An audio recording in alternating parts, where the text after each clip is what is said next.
Former Trump advisor. The government stimulus will save millions of jobs. Gary D. Cohn served in the Trump administration as director of the National Economic Council from 2017 to 2018. Follow him on Twitter at Gary D. Cohn. The opinions expressed in this commentary are his own. Left side floating image width 100%, display block, margin 0, auto 1.5 rem, add media screen, and min width 200 px. Left side floating image float left, width 50%, max width 200 px, display block, margin 0 1.5 rem 1 rem 0. The Trump administration and Congress have finalized a deal that will lead to much-needed relief for American workers, small businesses, and the industries that need it most as the coronavirus pandemic ravages the global economy. While this piece of legislation isn't perfect, as no piece of legislation ever is, it does offer a few critical things that I believe our country and our economy need to get back on track. I've said many times that it's crucial to keep as many people employed as possible during this crisis through an income replacement plan, which this deal does for small businesses around the country. This approach allows workers to continue receiving a paycheck so they can provide for their families, while also preserving their employment so they can go back to work at the same company when the crisis ends. At the same time, certain sectors have been hurt more than others, some of which have an outsized impact not only on current employment but on our eventual recovery. The travel and entertainment industry, which was among the first and hardest hit, is a prime example. I could talk about any number of related businesses that should arguably be included in government support: airlines, hotels, restaurants, car services, and many other travel-related services. I will focus on the airlines given their significance in how we operate in a modern business environment and the number of jobs they support directly and indirectly.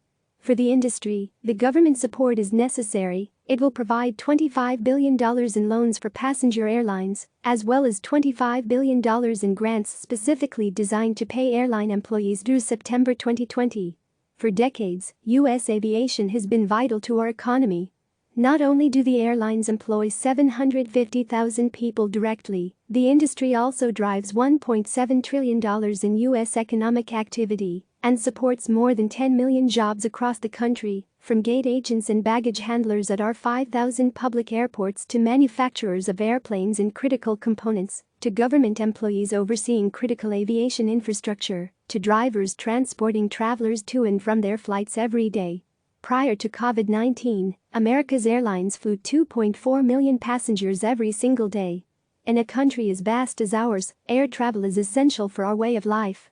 And more broadly, it has supported many millions of Americans working in other industries and small businesses, such as hotels, restaurants, taxis, and rideshares. U.S. aviation and related businesses are now facing challenges the likes of which have never been seen. To give a sense of how dire the situation is, the Transportation Security Administration has reported that fewer than 180,002 people passed through TSA checkpoints on March 29, a 2.3 million passenger drop, or 93% decrease, compared to the same day 1 year ago. Airlines have grounded the majority of their aircraft, deferred nearly all capital spending, including new aircraft deliveries, which has serious knock-on effects for American manufacturing, suspended capital return to shareholders, tapped into existing debt facilities, established new lines of credit whenever possible, and reduced executive pay. Even with such significant self-help actions, companies just aren't able to sustain operations with little to no consumer demand. This robust stimulus package will not only ensure that millions of jobs are maintained by providing immediate necessary funding to keep workers employed, but will also ensure that the services we need now and in the future are readily available. To be sure, the politics of government relief to private companies are very complicated, and reasonable people can hold very different opinions on the topic. More support across more industries may in fact be needed.